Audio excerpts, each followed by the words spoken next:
Hello everyone, thank you for joining me for the second episode of my video podcast, It's Time with Mickela Panday. Today we will be discussing the budget from three different perspectives with guests Mr. Mariano Browne, Chief Executive Officer at WHYFARM Global School of Business, former Minister in the Ministry of Finance and former Minister of Trade. Also joining me today is Mr. Timothy Bailey, President of the Steelworkers Union, and Mr. Alpha Sennon, a farmer, the founder of WHYFARM, an NGO, a motivational speaker, and agri-youth advocate. I'd like to begin our discussion on your views of this budget. Was it rhyme, reason, or rhetoric? Well, I think I set it out in the article. I think we have rhyming rhetoric. I could understand the reason for the rhyming and rhetoric, but in terms of what is required for us to move us forward, I think that's missing. If we look at the objective reality, and the objective reality speaks to what is the top line, what's the revenue number, and what is the expenses. We are in exactly the same position we were starting in when this administration came into office in 2015. Then the budget deficit was a little large. Yes. I think it was approximately 16 billion, and it got smaller. And then, of course, as COVID came, it got larger again. That's right. He didn't give the figure for 2021. Was the final outturn? Was the total deficit? That wasn't given, so we don't know what it is. There have been different projections. I know Mala Dukran has said it's somewhere between 14 and 20 billion. He hasn't refuted that as yet. So we have to wait to see exactly what the number is. And I think imagine when they summarize it, we'll see exactly what the position is. He hasn't said, for example, whether transfers and subsidies has declined or whether it's projected to increase in the current year or what percentage of the budget is going to be. So those are sort of some broad areas that you could look at. And I agree with you because I sort of was trying to compare it to last year's budget, which was resetting the economy for growth and innovation. A lot of catchphrases, buzzwords, but what happens is it seems to be no solid long-term plan to get us out of the financial trouble we are in. So to me, and I think to a lot of the population, it still feels as if we're just drifting at sea. Are we just, as some people have mentioned, are we just waiting on the energy prices to recover with no genuine interest, perhaps in diversification? I think the answer to that is yes. I don't think there's any doubt about it. I think that's where we are. Because it's hard, it's difficult. And you can't get diversification in 1 year. You're not going to get it in 2. Diversification is a long-term plan. And the government of Trinidad and Tobago has always had as its objective diversification of the economy, literally since independence. At different times, it's been in a position to be able to do more. At some times, it's been in a position to do less. And that is reflected in the first instance in the emphasis on the Aid to Pioneer Industries Act, which gave a whole series of fiscal incentives to what was meant to be a manufacturing sector, following the sort of Lewis model where we'd grow. And it was meant that you would bring businesses in and they would start businesses and the local business sector will follow and or grow and or learn tricks of doing the trade and we become better at it. That didn't work out as planned. So that has always been the objective. But every year it seems to be the same thing. Forgive me, and I don't want to be disrespectful, but it seems to be the same thing with successive governments.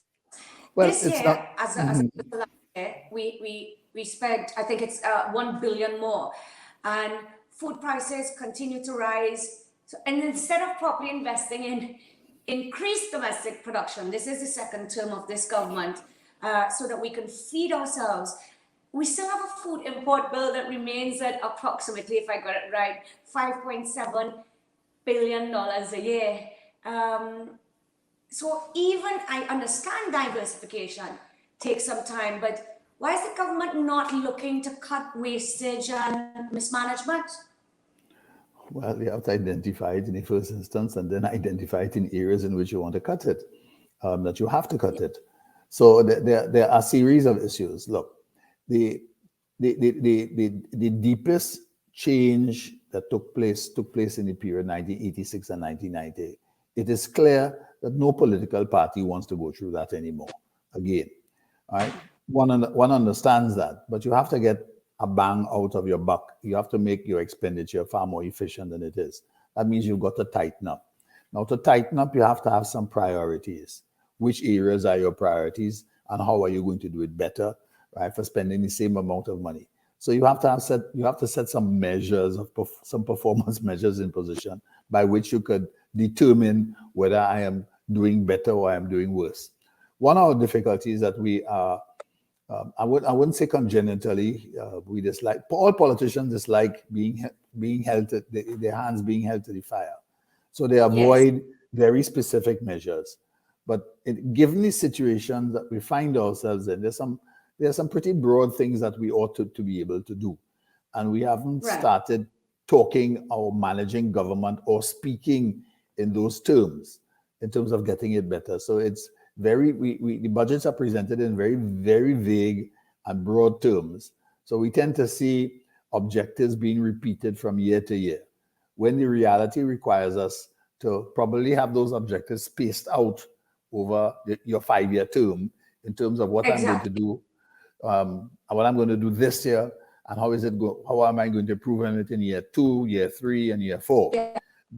Yes, because absolutely. The electoral equation doesn't give you a lot of time. All right. If you are to achieve anything in 5 years, you have to do it in year 1 and 2. Correct. And of course, I wanted to talk to you about debt, but just following on briefly from what you were saying, the reality is people don't understand. Probably 80% of the population would not understand the budget and fiscal and economic policies. But how I think people judge it is that they look to see, is my life better off today? Am I better off today? We have the issue of debt, which I really I'm very worried about myself. I'm sure as you are and other economists and the people in Trinidad and Tobago. And I was just wondering, yes, we must talk about that, but shouldn't we need to be living within our means. We need to be saving for a rainy day, promoting economic growth, creating jobs so that future generations don't have to be saddled with this debt. A lot of young people are very, very worried about that. So whereas governments may not be able to give us in detail for one budget, it's supposed to be a continuation. And in fairness, I believe it should also be, if the government changes, that there should be some kind of continuation in policy, and that which is good. But I'm just speaking also from the younger generations, and I'm not even speaking about me and you. I'm speaking about those who may not even be born yet. They're going to be saddled with this debt, and that's very worrying. And I just feel that is something also we don't talk about, the debt. We talk about spending, but we don't talk about the debt. And how do you feel about that? Well, let's put it this way. I think that young people are going to be less interested in the debt than they will be about opportunity. So the first thing that they would be worried about is growth and whether the economy is growing. Now, whether the economy is growing or not reflects itself in the debt. Debt rises, one of two reasons. In business, you learn very simply, if your debt is going up, one of two things are happening. Either one, you're growing or growing too quickly, or two, you're reversing. All right. So you want to make an ordered progression where debt is concerned. Now, in our case, our debt has roughly doubled. It's gotten worse than that between 2008 and now. That's only 13 years. So debt to GDP would have been, I think, somewhere in the region of approximately 30-something percent, less than 40% in 2008. Net debt is about 83. According to the central bank figures at the end of March, net debt amounted to $125 billion. and accounted for about 83% of GDP. Now, using those two numbers, that Yeah. puts GDP at about $147 billion, and and puts us in a declining position because debt has been increasing in every year over the literally last 10 years. So And yes. from a future And perspective, yes. Sorry. so from an absolute number, the numbers at which you tend to, the internationally recommended number beyond which you ought not to go is 70%. At 83, we are over that figure. The governments in the region who have run into problems, Jamaica, Barbados, Guyana, Grenada, St. Kitts, will all have gone over 100%. All right. So at 83%, yes, 83% in terms of net debt. You're talking about probably about, and GDP is, if its GDP is $147 billion, it means that you have borrowing capacity of about $15 billion in before you get to that particular point. The budget this year, the numbers show $52 billion in expenditure, $42 billion in revenue, which leaves you with a $9 billion gap, which will have to be financed. So that carries you, the $9 billion carries you about to a 90% plus region. So it's a little difficult at that stage of the game. So it's a variable that has to be managed. It does. And of course, I have to say, I'm not an economist, but who we borrow from is also very important. I'm sure you would have seen, I think it is Chinese companies owning, I believe, 65% of the Sri Lankan port for the next 35 years. So who we're borrowing from and what we owe, do you think that the people should find out or be told? There should be more transparency in that, perhaps, or that is government business? There needs to be transparency in the process, but so far the type of borrowing arrangements that we have been sort of multilateral, in the sense that, well, not so much multilateral institutions. Let me put it that way. The international debt that we have has been of two capacities: private sector debt, and they have also been with what one would call export-led agencies out of China, where they have lent to private companies invested in the domestic marketplace. Now, those loans have not been supported by charges or fixed charges on specific items of real estate. So we are not in the position of some of the African countries and/or Sri Lanka in that regard. So that's not an immediate issue, but it is something that one would need to pay attention to moving forward in the future. And I thank you so much for saying that, because I know that people viewing would be happy to know that, we don't stand, that's not an immediate risk to us.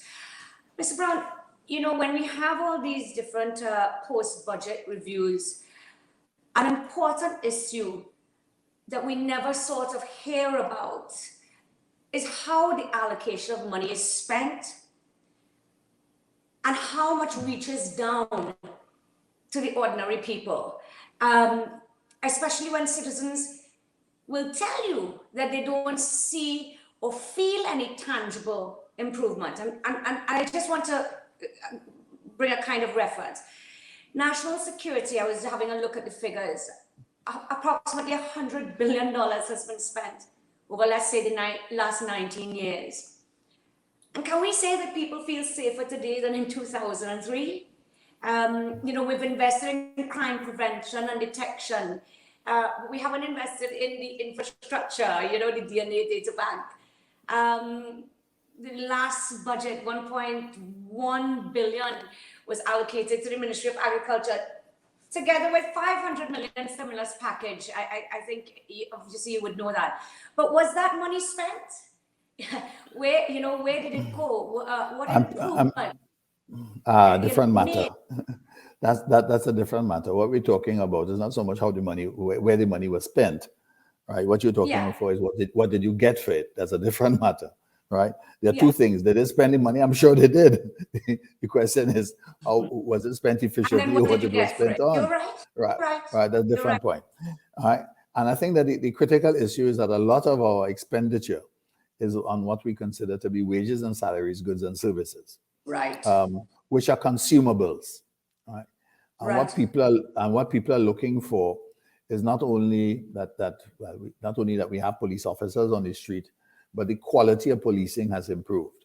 That the standards of policing have improved. That the improvements in equipment, and I'm not talking about cars, I'm talking about surveillance devices, I'm talking about the DNA testing that you talk about, will make the business, I'm talking about calibration in terms of guns, of being able to know which gun shot whom. Right? Yes.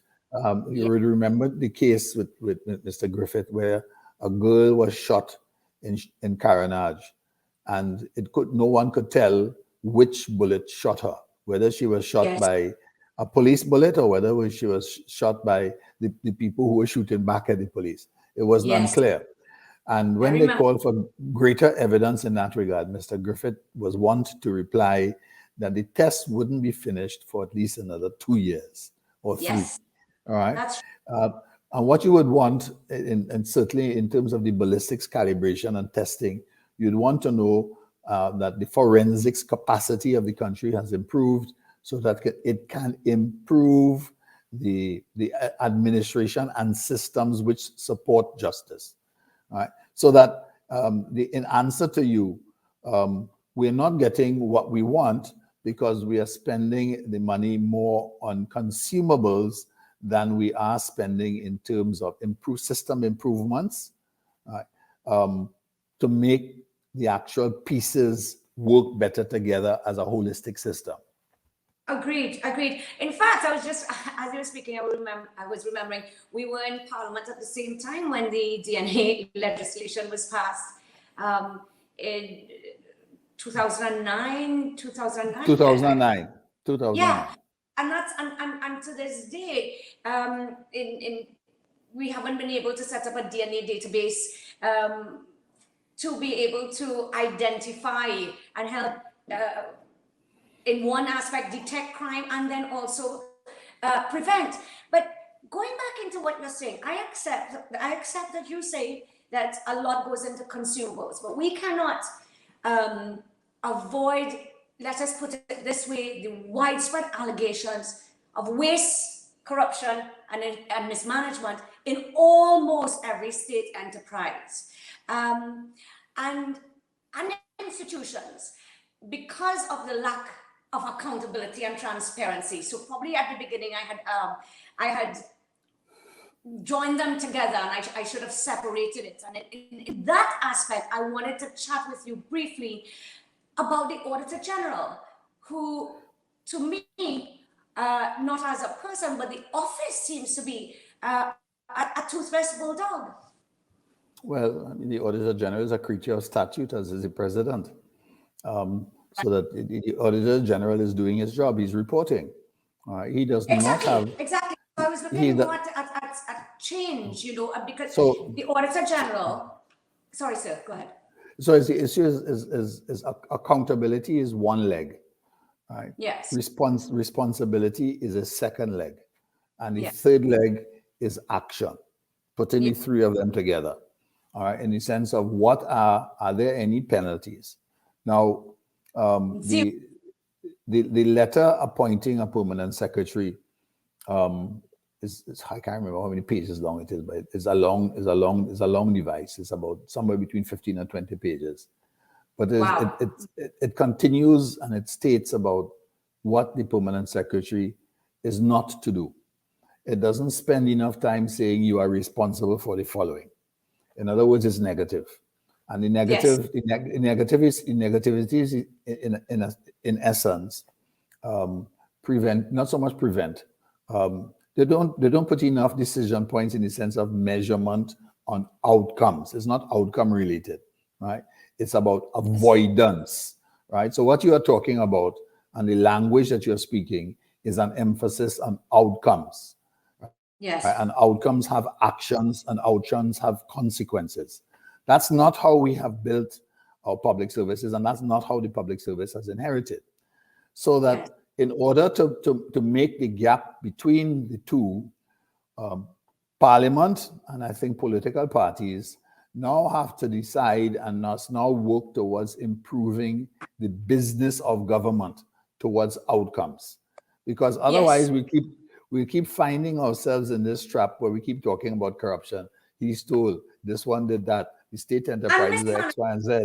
Management, when we look at the state companies, when we look at WASA, we look at TMTech and all sorts.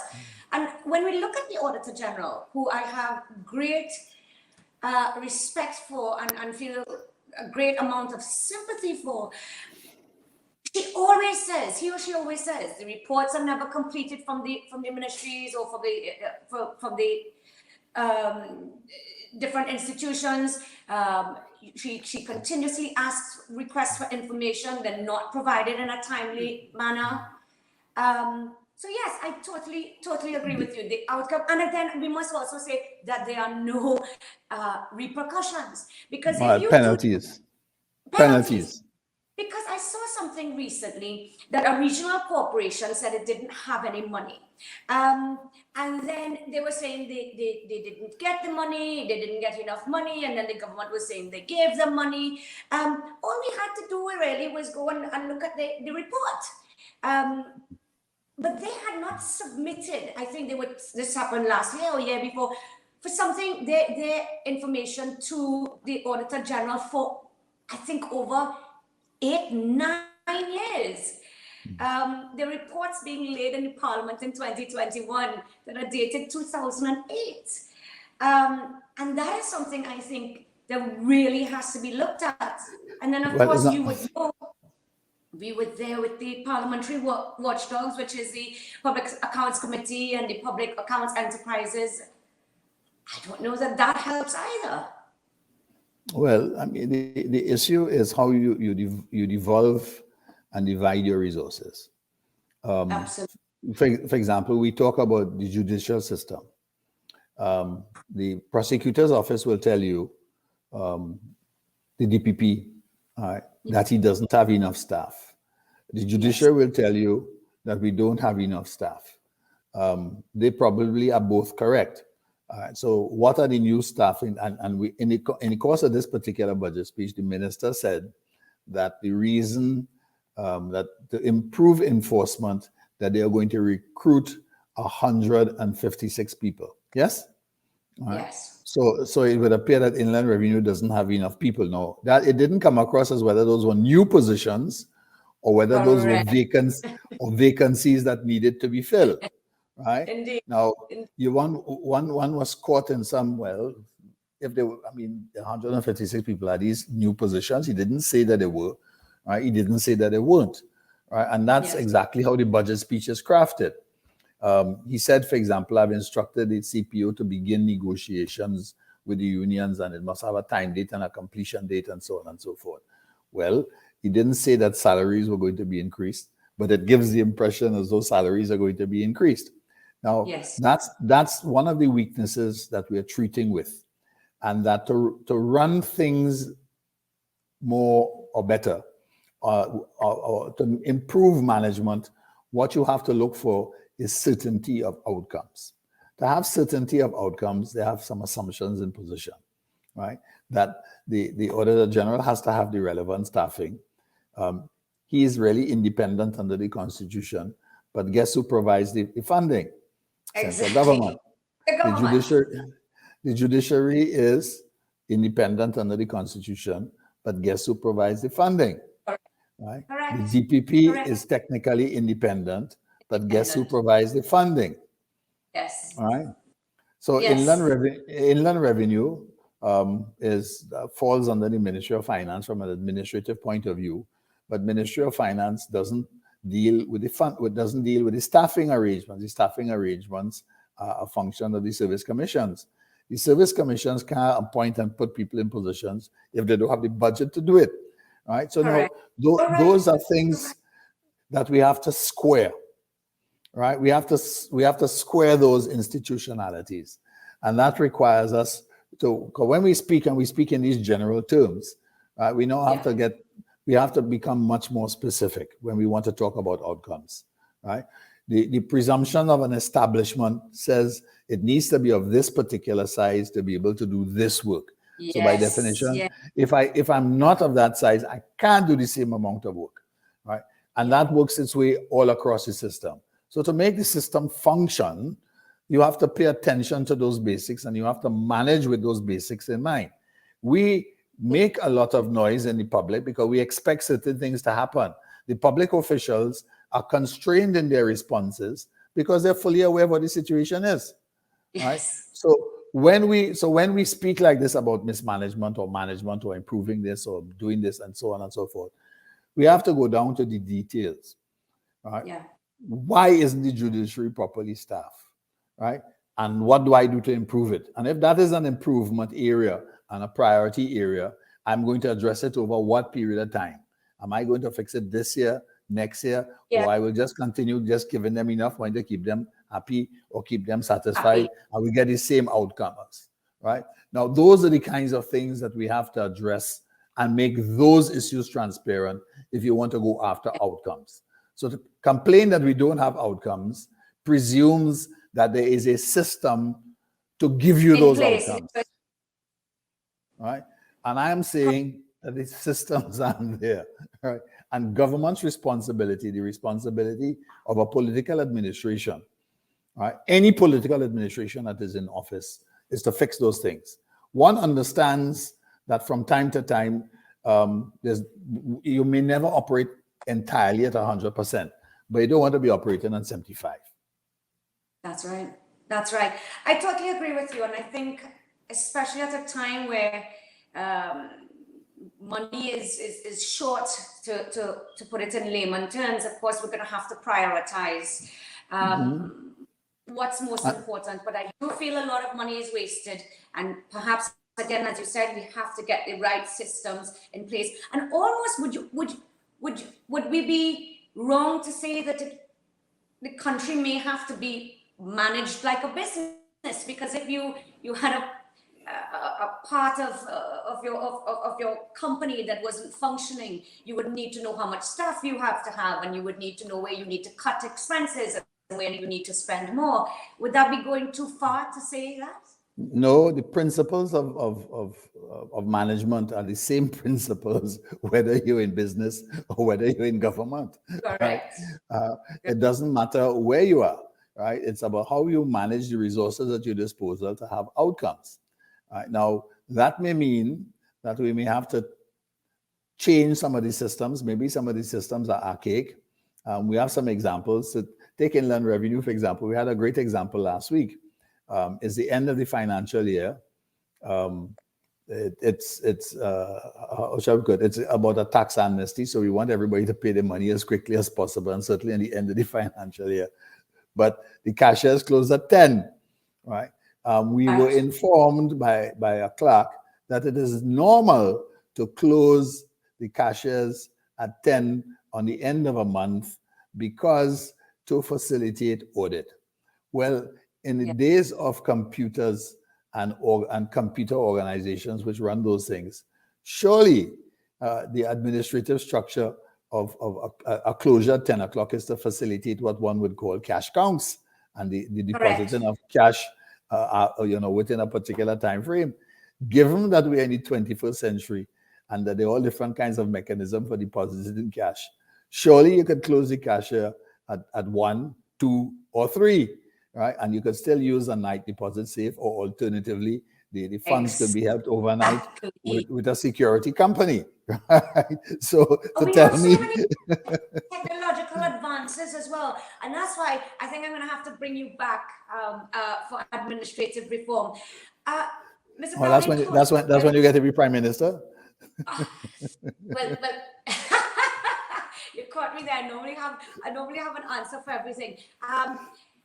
I will be working my hardest to the best for my country. But what I would love to hear from you, Mr. Browne, is what do you think lies ahead for Trinidad and Tobago? We have 4 more years, so we'll have 4 more budgets. But what do you think lies ahead, and what advice if we could give the government, you can give the government, you would give them. Governments like to be sorry, excuse me. Government likes to be measured on big ticket items, right? So that we like to we build roads, right? Or we build big lanes, or we build a house, or we build how many houses? How many houses we built, or we built a stadium, or we built how many hospitals we built. What the things that we are talking about, and you just identified there, are systemic, routine changes without which no government can perform properly, and that we will be perpetually talking about mismanagement and corruption because we are not dealing with the critical issues.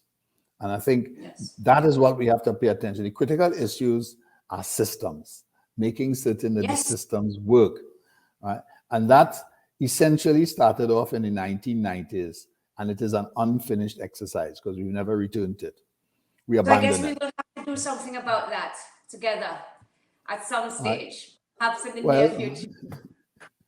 Mr. Browne, I want to thank you so much, so much. I know you're extremely busy, and I know that you were able to squeeze me in a little, and your time is precious, and I appreciate it. Thank you so much, and I look forward to speaking to you again soon. Thank you, thank you, thank you. Thank you for the opportunity. Bye-bye. Okay, bye-bye. Thank you. As I said earlier today, I have the pleasure of joining me, Mr. Alpha Sennon. Alpha, thank you so much for joining me today. Thanks for having me, Mickela. It's a pleasure to be here. Before we get started, because I know we were going to have a discussion, conversation on the budget, it's important for me to ask you, and I think also for the viewing public, to tell us a little bit about WHYFARM. Sure. Yeah, so WHYFARM is a non-profit organization that I founded in 2015 here in Trinidad and Tobago. And ideally what we do is we pioneer agricultural, educational, entertainment, also known as agri-edutainment, to engage the younger generation about agriculture, food security, food sustainability, and ensure that we find these creative ways of engaging them via a host of programs and projects that we have developed. This month actually is our 6th year anniversary. So one of our, I would say, our real pilot project is the Agriman Adventures. And just to share a little bit with the listeners and the viewers, is that we created a superhero character because we said there must be an adventure to encourage youth in agriculture, starting with our main character who's branded as the world's most powerful food provider. So we created Agriman. And photosynthesis, the female character. We have comic books and stories and videos and exciting stuff to engage them. You know, agriculture is something that we have to find attractive ways to even get the young people to start to listen, much less for them to actually start to do agriculture. So we start with the why before the how to make sure that there's a proper engagement and young people and children can understand the role that they can play in food security. Absolutely, and I think that's great initiative. I have a lot of respect for that, and I like it. It's Agriman, is it? Yeah. Yes. You're a superhero, right? Yes. Wonderful. Alpha, I want to say to you that first and foremost, you are a farmer, and you will understand that a nation needs to be able to feed itself first. As a young farmer, although emphasis was placed on agriculture in the last budget, and I did see that you were on a number of forums, was there any follow-through from the government? I would say in some instances, yes, right? So for example, the agro incentive program where young people are being awarded up to $100,000 to help them in their agribusiness startups. There have been quite a number of people receiving these awards.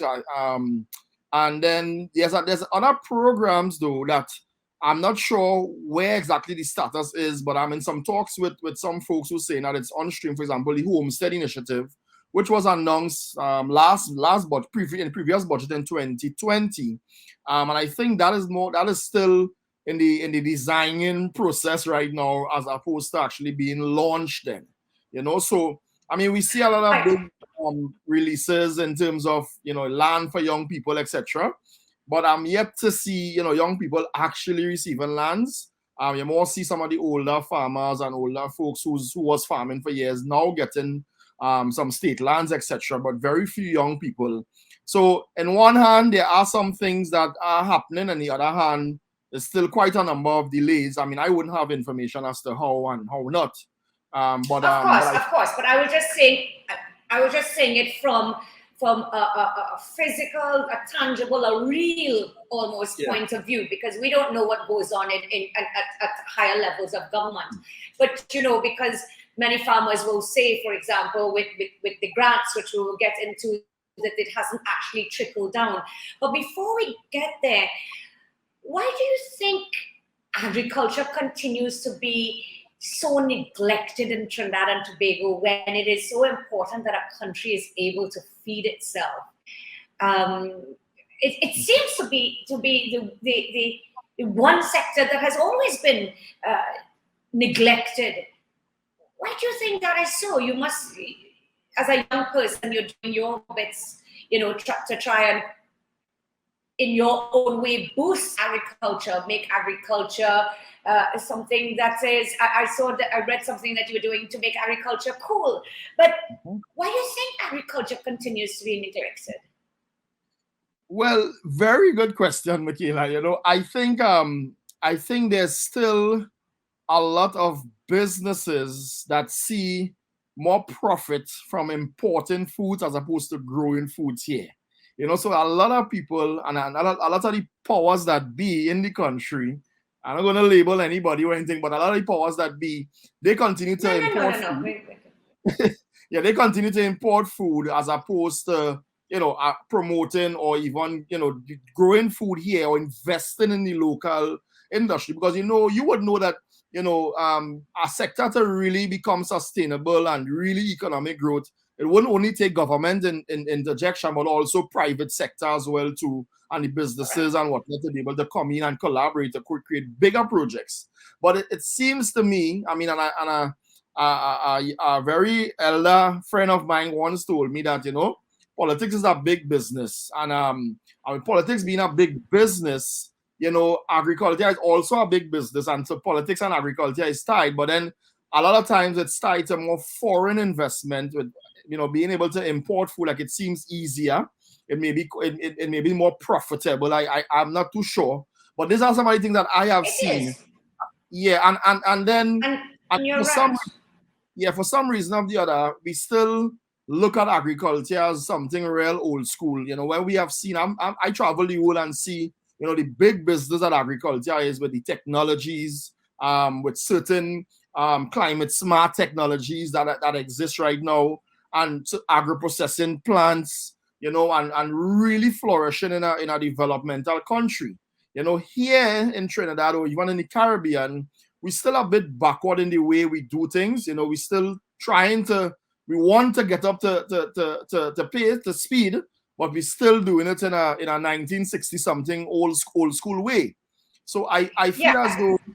Correct. We have to have the will. We have to have the will. And I feel that's why the stigma is still attached. We speak about hydroponics, we speak about aquaponics, but we don't see things coming to fruition. So it's still, and you're right, and I like that expression that you use, old school.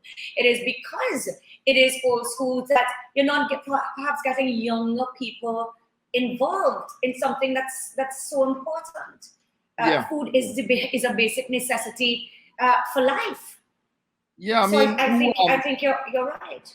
Yeah, I mean, he who feeds you controls you.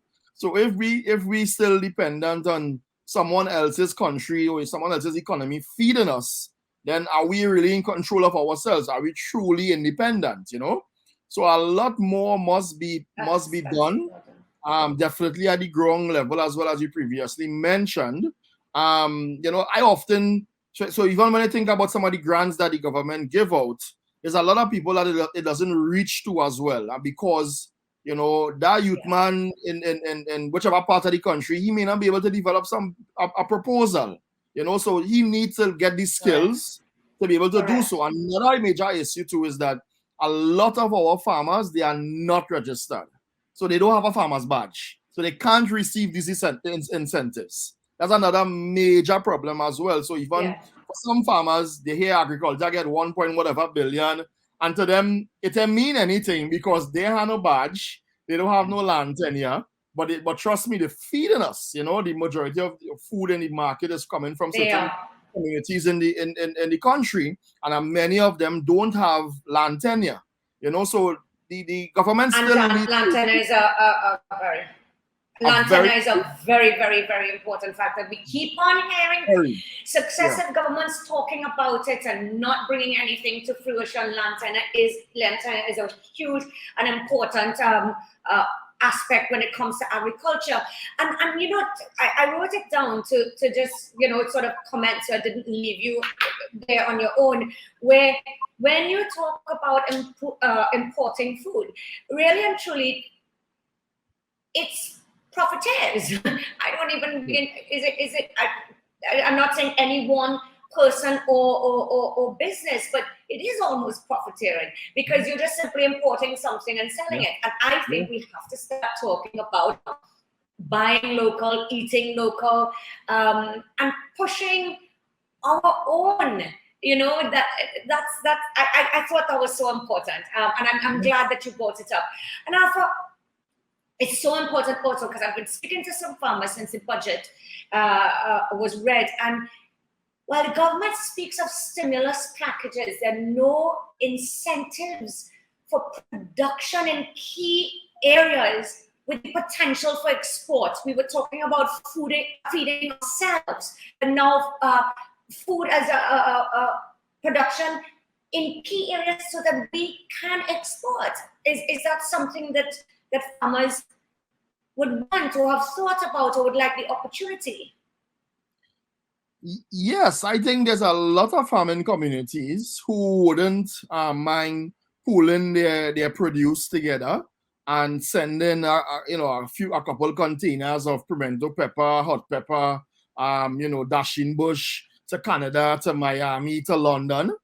Farmers are very much interested in some of these things. I mean, I visit and trade at the wholesale market on a weekly basis as well. And the amount of food we have food in the country. Yeah, I mean, at the same time, we can't say that we have enough food to this, and not strategically understand, what we should grow at what point of time in the year and who should be able to farm this and who should farm that.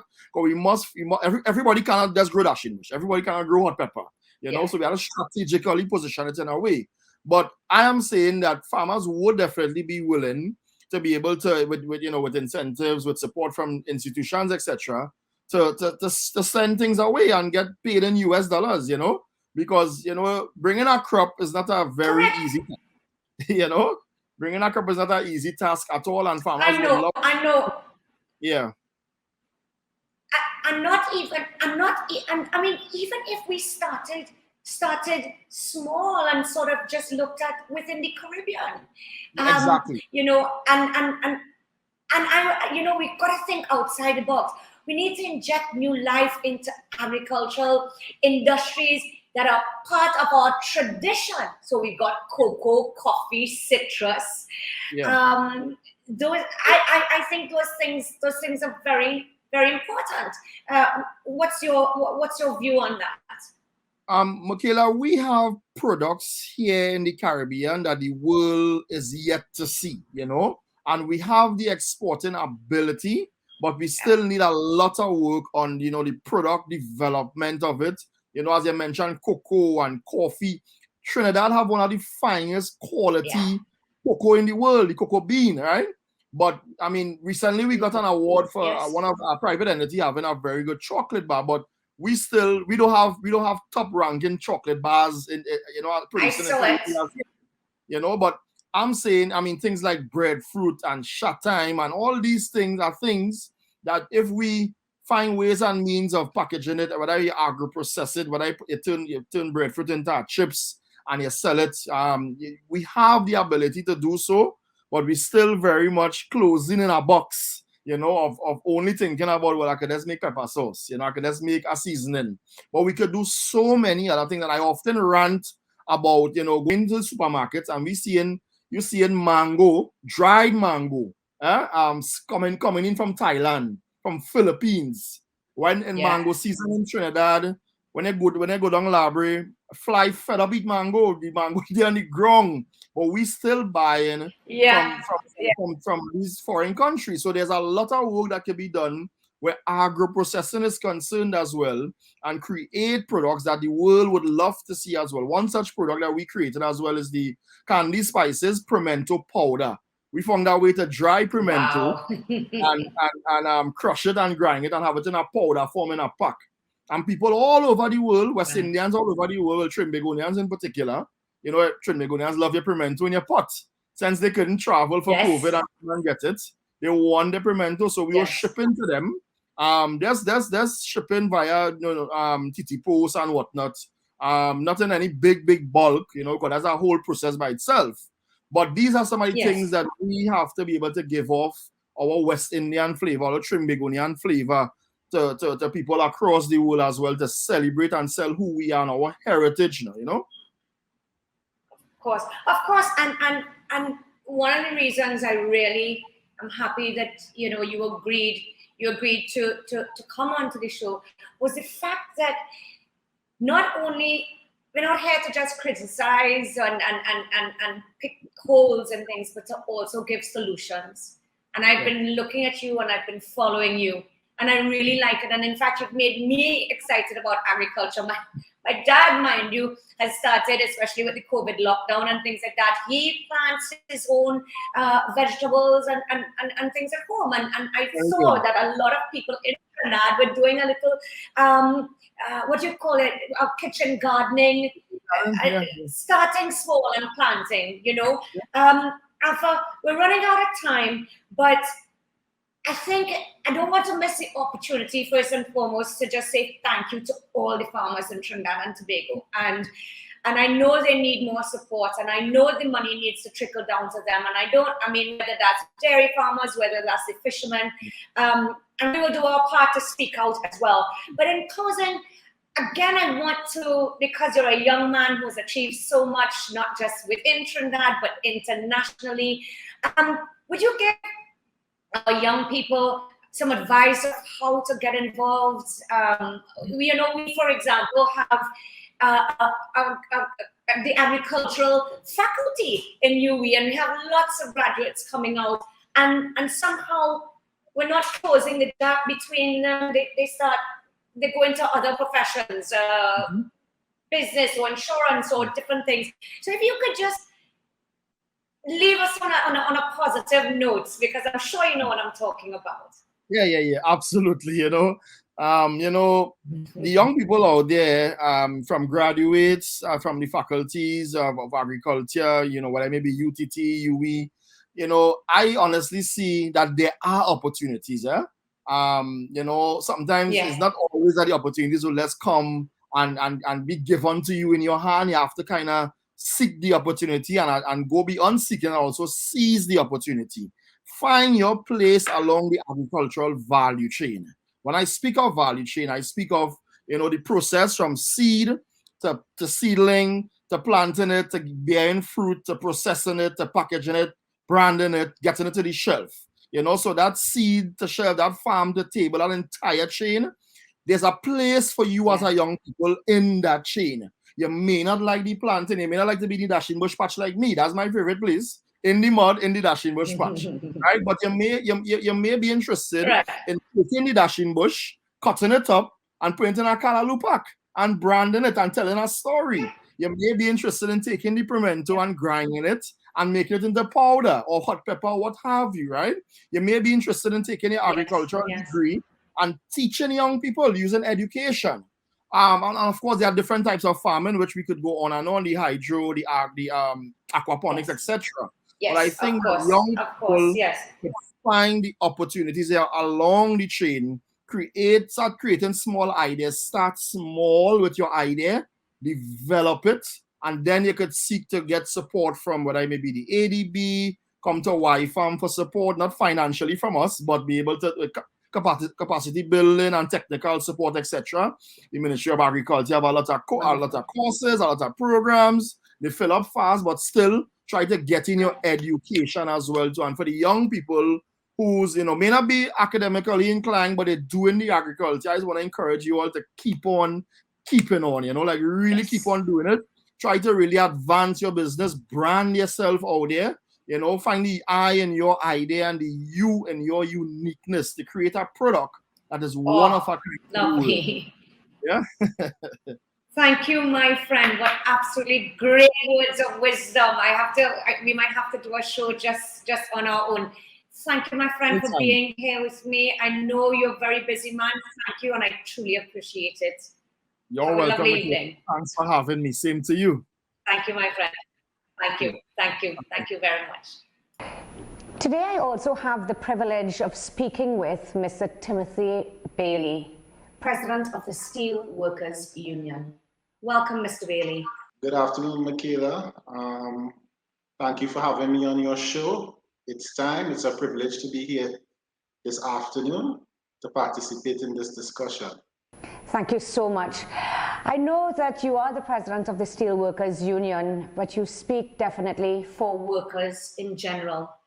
And therefore, so what I wanted to do was to really discuss the budget from the workers' point of view. In the context of providing the basic necessities of life. And by that, I mean food and shelter. If we could begin with food, let me ask you, do you think the government has done enough by promising to remove VAT from certain basic food items?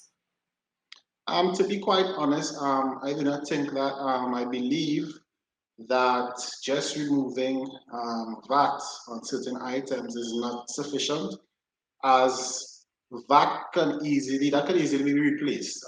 Let me put it in perspective.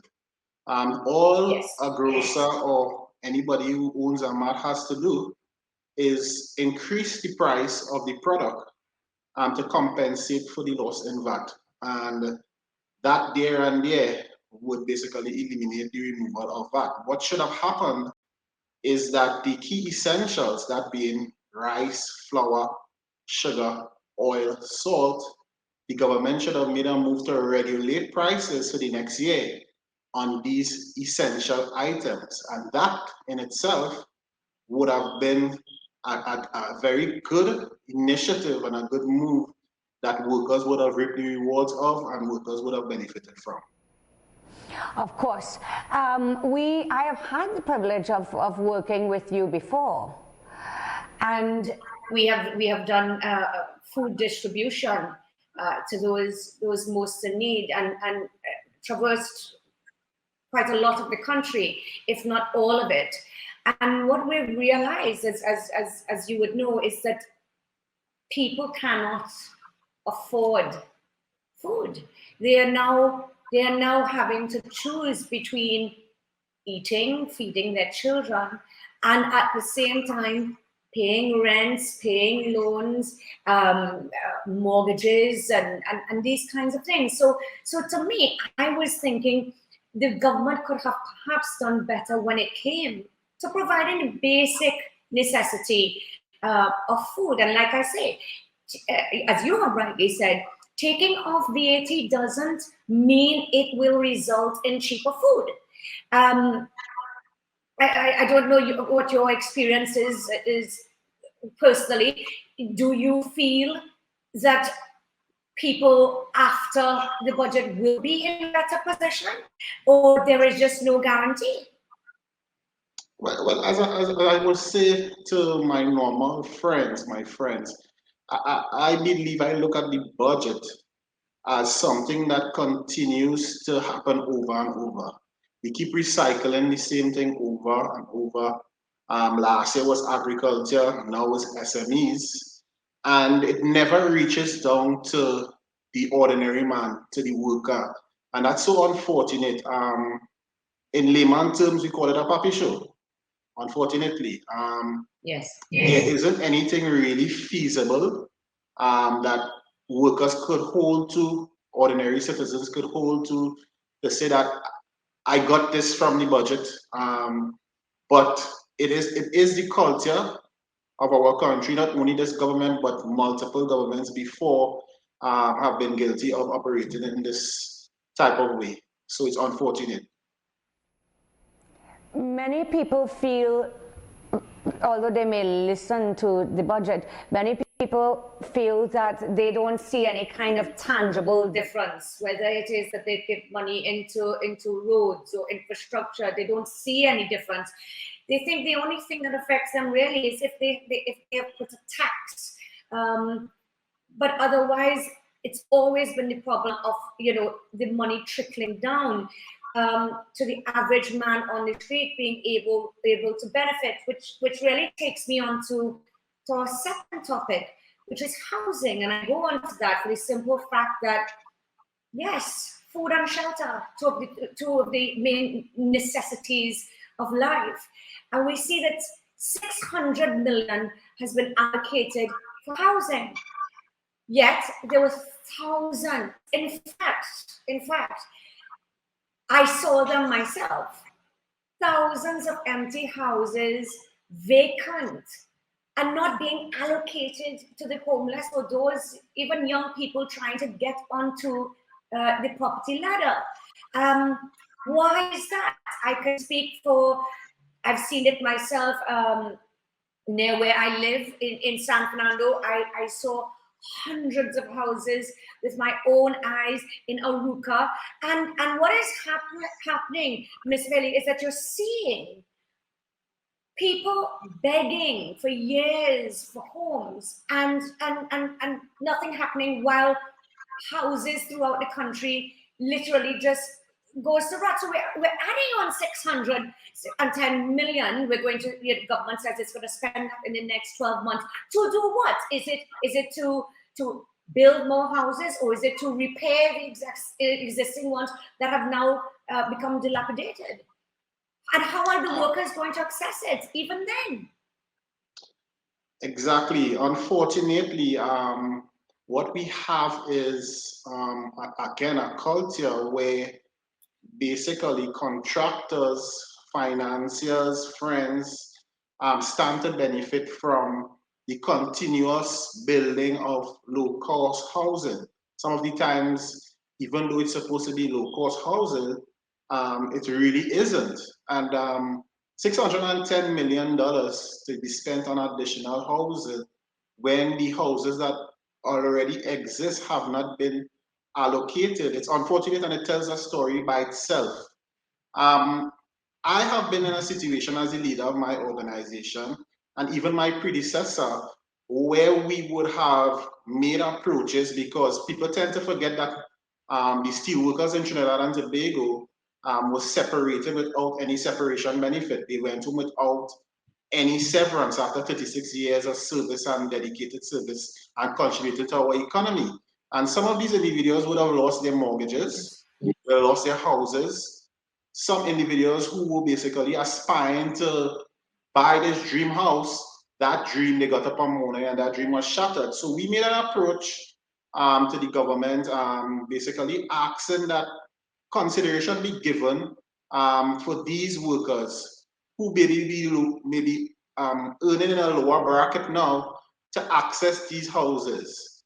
We asked individuals who basically had mortgages with commercial banks, and the banks were coming down heavily on them, and they were not in a position to pay the mortgages that they would have paid before, for these workers to have access to TTMF in terms of refinancing, and obviously TTMF would take hold of the houses.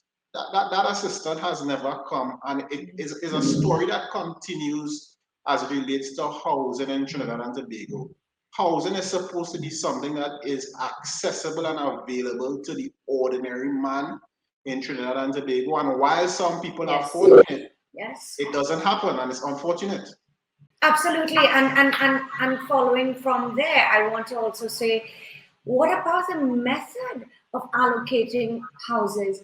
We still have the lottery system. That's not an adequate system. Allocation of housing should be based on need and not luck. And we saw the previous government promising that they would change that system, and coming into power and not doing anything about it. And that is why, because very much like you, I get a lot of phone calls of people calling. They're not asking for a favor. They're simply just saying, at what stage has my application reached? You know, I'm in a desperate position. I've spoken to women who were part of a relationship that was subject to domestic violence, who needed to leave. There were people whose houses burnt down. And again, after all is said and done, and as with your steel workers, when it comes down to the crunch, it's a lottery system. How could that possibly ever be fair when it's simply based on luck? I mean, the government has to do better. They have to do better. And also, Mr. Mealy, you are a young man yourself, and I mean, and congratulations to you for achieving all that you have done. But you know, even as a young person, you must say, I would like to own a home. You know, young people don't even have the opportunity, and yet we talk about allocating more money to housing. Simply put like that. What happens after? We don't know. Mickela, everything you have said there is so true. Definitely, the system as it is in its current state, it needs to be looked at. It needs to be restructured. At the end of the day, housing is part of the governance system, and it should be made available to those most in need. And making it available to those most in need cannot be via a lottery system, but it must be assessed by a case-by-case basis. Exactly. And in some instances, preferences must be made, especially when people are in circumstances that are hard pressed and they need housing immediately. So I agree with you totally that the lottery system is a system that definitely needs revisiting, and therefore we should be petitioning the government as a people, because we need to change our thinking. Our government is really placed there to serve the citizenry, and if what is in place is not serving the citizenry, then it needs to be revisited. So I agree totally with what you have said, and I look forward to the government changing its position. And it's the many and not the few. And as I say that, I want to take our specification, and I know it's something that's very close to your heart. During the pandemic, many people lost their jobs. We haven't heard the government in this budget speak about getting workers back into employment.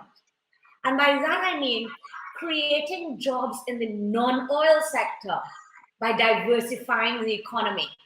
You have the manufacturing sector, you have the construction sector, the service sector, and that is really something I wanted to ask you about, because I know what happened when the steel plant closed down. But again, yet another budget has come. And whilst we hear general kind of ideas being put forward, we're not hearing how we are going to create jobs, how we're going to get people back into work. Well, let me start off by addressing what you had initially talked about in terms of diversifying away from oil and gas. But the reality is that we have not even diversified in oil and gas, the reality is that we have closed a refinery in 2018, and we have basically lost $15 billion in revenue around there since the closure of the refinery. And to date, we are in 2021, and the refinery has not been reopened. There are opportunities for refining oil, not only in Trinidad and Tobago, but if you really believe in the CARICOM system, then we are supposed to be approaching Guyana, who's supposed to be a brother or a sister in CARICOM, to try to refine their oil.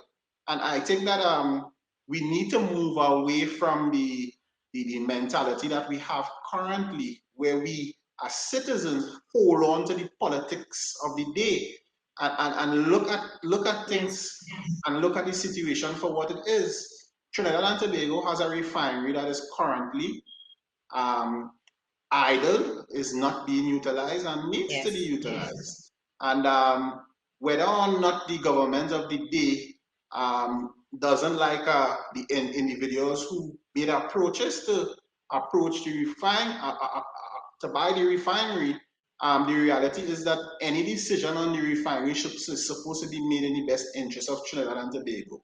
And refusing to give somebody an opportunity because you don't like them, rather than trying or giving them an opportunity to run a refinery and maybe generate income that we have lost, I think that thinking needs to be revisited. Since 2016, the closure of that company, Trinidad and Tobago realistically has no steel industry. Everything and the ordinary man again is feeling the pinch because we have to bring steel from abroad into this country to do construction. And they continue to bawl, the contractors, and cry because the cost of steel is exorbitant. And part of that, and we are seeing it right now trickling even into the groceries, is because the cost of even a container, I saw an article in the newspaper about a week ago, where containers would have been ranging from $3,000 to $3,500. Now it's $15,000 for a container. And I want to start there.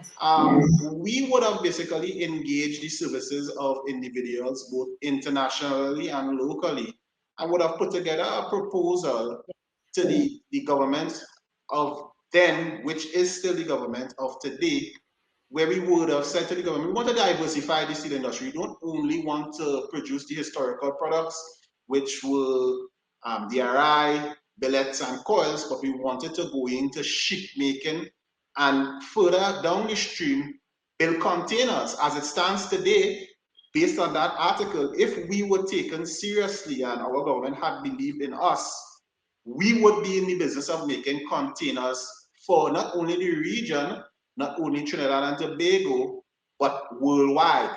The decision to go into container building would have been done on a price of $3,000 to $3,500 then, and now it's $15,500 for a container. So we could have catered to this challenge regionally and internationally if that facility was brought up. We could have also contributed to low-cost housing.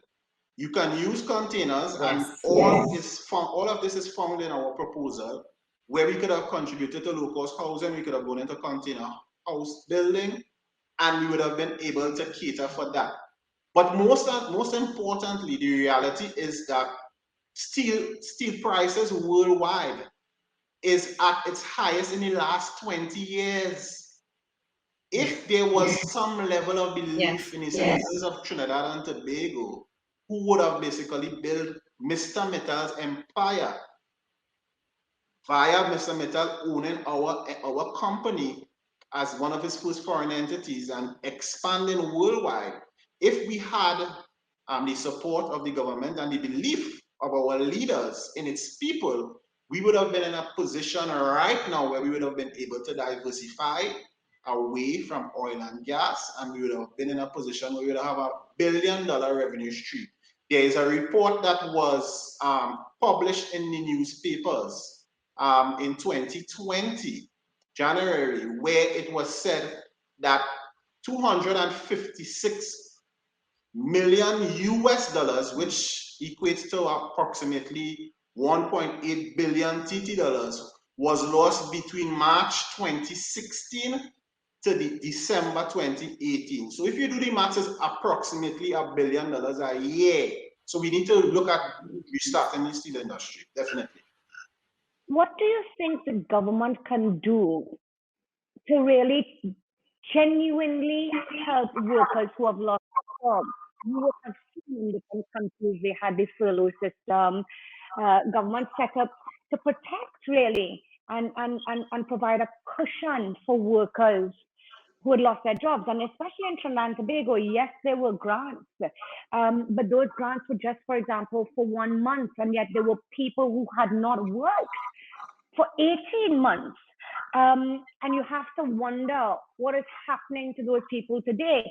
I was hoping to see something more to cushion, because remember, even though we are more or less open, there's still many aspects of the service sector which isn't open. And what do you think what would you like to see government do to help workers who have fallen on such difficult times through no fault of their own? Mickela, I will definitely love to see the government implement some sort of social safety net. When I say social safety net, because of what had happened to us, what is happening to people now in 2021 and in 2020 happened to the steel workers in Trinidad and Tobago in 2016, where one morning you got up and you no longer had a job, and a company was able to close up shop and leave the country without paying any separation benefit. And the same has happened. This time it's just COVID. COVID has left us exposed as workers, has left us exposed as employers, in that employers cannot pay, they cannot give remuneration to workers, whether it's via, as you say, furlough, or we call it a layoff, or in most cases, workers have been retrenched because companies have closed. And companies that have closed because of financial hardship, and where the company has had to go into liquidation, workers, just like metal workers, ArcelorMittal workers, will be going home without any separation benefit. And I think it's time now, and I would have expected, after analyzing all that has happened to us, especially with the COVID, that the government and the Minister of Finance would have implemented some kind of social safety net, something that, whether it's an unemployment fund, where you could tap into in times of needs like this, whether you want to call it an insurance or a fund. There are very good examples of these types of funds in the Scandinavian countries, in Norway, in Denmark, in Sweden, and we could go and do the research, and we could set up a fund where the employers, or all employers, are paid into a fund, a little bit into a fund, a little bit into a fund, it adds up. And when we face times like this, we are able to tap into this fund. If a company goes into a liquidation and the company has to close, we could tap into these funds to make sure that workers go home with some sort of separation benefit. I think that that is something that could have been done in this budget and could still be done. The legislation is not changing, and that's correct. As it relates to the Retrenchment Severance Benefit Act or the Companies Act. So therefore, I think they should seriously look at implementing such a fund, Mrs. Panday. Sure. And of course, we have limited resources for unlimited needs and wants, but I think the time really has come, especially because we're still in a pandemic, especially because we're still facing so much dangers, and there is sort of no end to it. The government really needs to prioritize their human resource and look after their human resource, because without the human resource, what do we have? I want to thank you for joining me today, Mr. Bailey. I truly appreciate it, and I look forward to working with you in the future. Thank you so much. Thank you. Ladies and gentlemen, if we want to take our country forward, we must address the ongoing problem of waste, corruption, and mismanagement. That begins with ensuring there is an effective system of accountability and transparency on how taxpayers' money is spent. Additionally, the government must look to addressing the mounting debt problem and not simply turn a blind eye, because it will not go away. Governments owe it to future generations not to saddle them with debt the government, have incurred. Thank you for joining my guests and me, and we look forward to seeing you next week Sunday at 6 p.m. Thank you.